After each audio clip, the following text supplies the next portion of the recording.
तो आइए दोस्तों, रेनबो पार्ट 2 जो 12th का बुक पार्ट 1 वीडियो में आया हुआ था, Indian civilisation and culture, Mahatma Gandhi के बारे में बताया गया था आपको। तो अभी ऐसा है कि ये तो मैं पार्ट 1 वीडियो में डाल चुका हूँ, इसका पूरा हिंदी करके। प्रयास है कि आप लोगों को मदद हो इस वीडियो से। और सेकंड पार्ट में मैं Indian civilisation and culture 1 number topic देखेंगे। यहाँ से शुरू करते हैं। काफ़ी व्यस्तता थी, आप लोग इस वीडियो को देखें, ज़्यादा से ज़्यादा देखें, कमेंट करें, शेयर करें और सब्सक्राइब करें और अपने नॉलेज को इंक्रीज़ करें।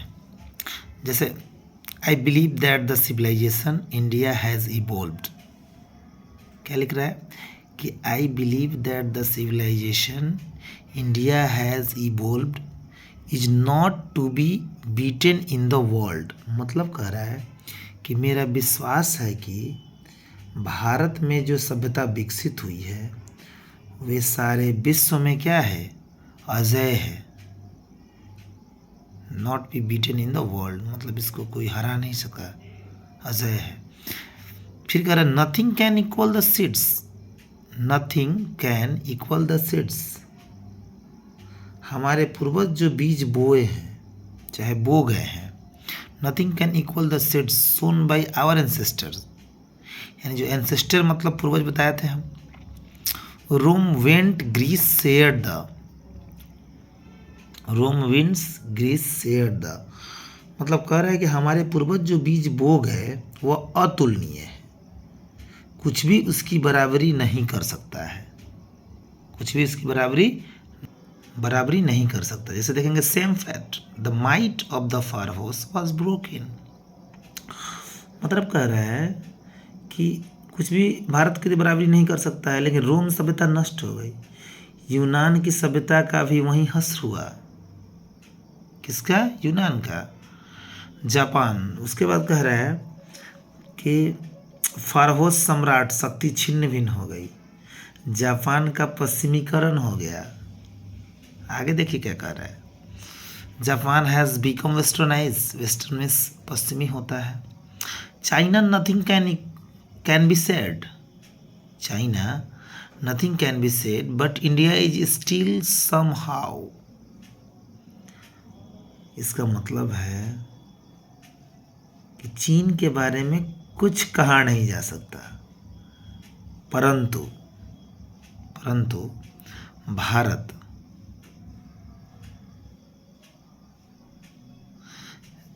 बट इंडिया इज स्टिल, फिर भी भारत वहीं खड़ा है। समहाउ और other sound of the foundation the people of Europe learn their lesson from the writings. क्या कह रहा है? The people of Europe learn their lesson from the writings of the man of Greece. क्या कह रहा है? Man of Greece और Rome which exist no longer in their former glory. मतलब ये कह रहा है कि चीन के बारे में कुछ भी कहा नहीं जा सकता, परंतु भारत किसी न किसी तरह से जड़ से अब भी मजबूत है। यूरोपवासी हो या रोम या यूनान वासी के लेखन से लिखते रहते हैं, जबकि रोम यूनान अपनी प्राचीन वैभव को क्या किया है, खो चुका है। Rome which exist no longer their former glory, अपने गौरव को खो चुका है। आगे कह रहा है in trying to learn from them, in trying to learn from them the Europeans imagine that they will avoid the mistakes of Greece and Rome, such is their pitiable condition। यूरोपवासी समझते हैं कि उनसे सीख ग्रहण करने में वे उनकी गलतियां से लेकिन बचे रहेंगे, ऐसे ही उनकी दयनीय सोच है, पिटिएबल कंडीशन। चलिए दूसरा नंबर देखते हैं। दूसरा नंबर आपका है, देखिए भैया संसाधन की बहुत कमी है, बस एक मदद है आप लोगों का करना चाहते हैं मदद कि आप लोग अच्छे से पढ़ें और इसको समझें और लगे अच्छा तब इसको आप अपने दोस्तों में शेयर करें। दूसरा नंबर देखिए, in the midst of all this India remains immovable and that is her glory. इन सबके बीच भारत अडिग है और यही है इसका गौरव। समझ गए? आगे कह रहा है इट इज ए चार्ज, क्या लिखा हुआ है? It is a charge against India that her people are so uncivilised, ignorant and stolid that it is not possible to induce them to adopt any changes। मतलब कह रहा है भारत पर यह आरोप लगाया जाता है कि इसके निवासी इतने असभ्य है, अज्ञानी हैं तथा निरावेग हैं कि संभव नहीं है कि उन्हें परिवर्तन के लिए राजी किया जा सके। ये कौन कहता है? पश्चिम के लोग कहते हैं भैया। पश्चिम के लोग कहाँ देखना चाहते हैं? भारत को गुलाम किया कौन था? इंग्लैंड किया हुआ था, जिसको ब्रिटेन कहते हैं, अंग्रेज कहते हैं। तो वो लोग को तो दिक्कत लगेगा ही, दिक्कत होगा ही, अनसिविलाइज तो बताएगा ही हम लोगों को, असभ्य तो बोलेगा ही। आगे देखिए क्या कहता है। चेंजेस के बाद कह रहा है it is a charge really against our merit. It is a charge really against our merit what we have tested and found true or the anvil of experience। ठीक है, यानी कह रहे कि ये आरोप दरअसल हमारी विशिष्टताओं पर लगाया जा रहा है।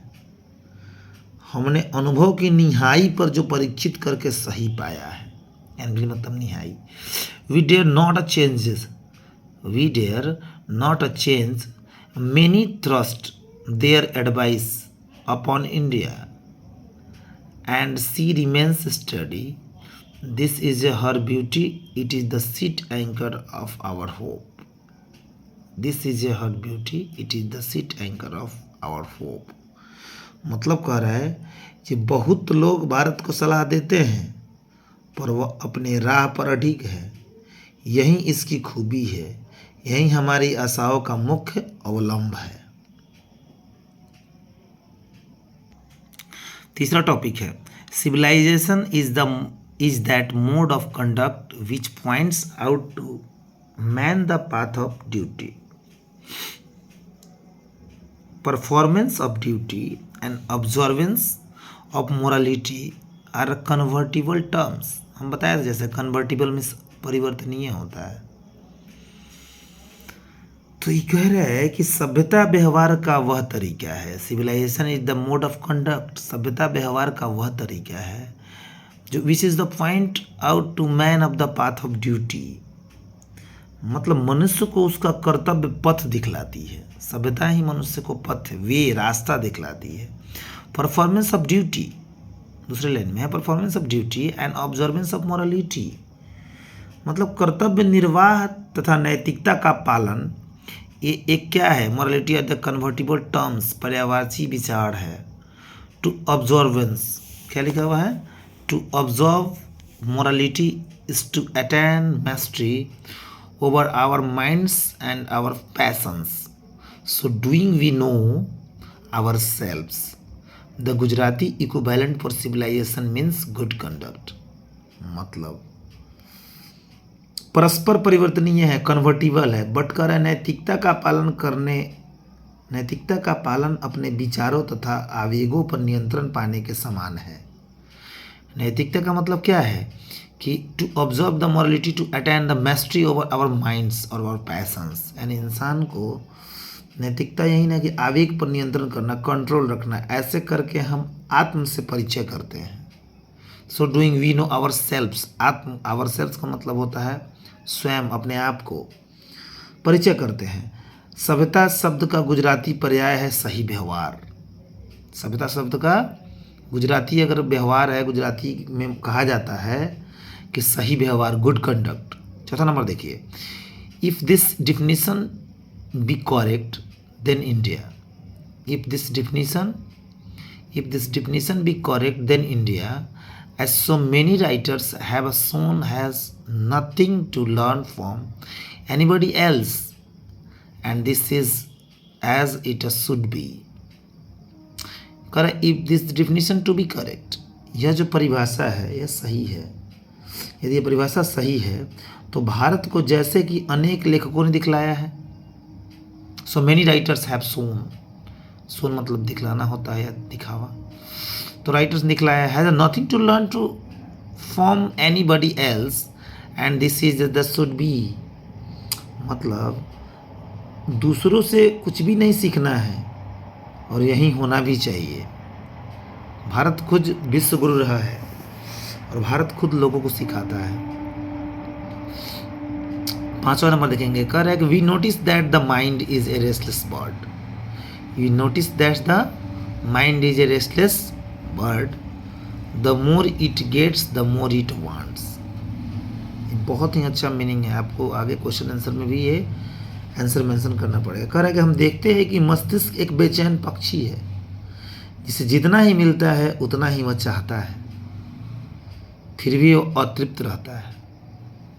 एंड स्टिल रिमेन्स अनसेटिस्फाइड, मतलब क्या समझे आप, जो दिमाग है उड़ती हुई पक्षी की तरह है, इसको जितना चाहिए उतना कम है। कह रहा the more we indulge in our passions, the more we indulge in our passions the more unbridled they become. क्या कह रहा है, the more we indulge in our passions, मतलब हम अपने आवेगों में जितना ही अधिक डूबते हैं वे इतना ही बेलगाम होते जाता है। और हमारे पूर्वजों ने इसलिए हमारी आसक्तियों पर लगाम लगाया है। Unsatisfied our ancestor therefore set a limit to our indulgence. They saw that a happiness was largely a mental condition. They saw that happiness was largely a mental condition. इसका मतलब है कि हमारे पूर्वजों ने इसलिए हमारी शक्तियों पर लगाम लगाया है कि वह समझते थे कि खुशी काफ़ी हद तक के मन स्थिति है, यानी इंसान खुश अपने दिमाग के द्वारा हो सकता है। मेंटल कंडीशन, आपका दिमाग क्या चाहता है। तो चलिए दोस्तों, ये वीडियो सिर्फ मैंने 5 टॉपिक्स पढ़ाया। अगले वीडियो में फिर अब पार्ट 3 वीडियो में आपको आगे मिलेंगे 6 से लेकर 10 तक। तब तक बाय बाय, आपका दिन शुभ हो।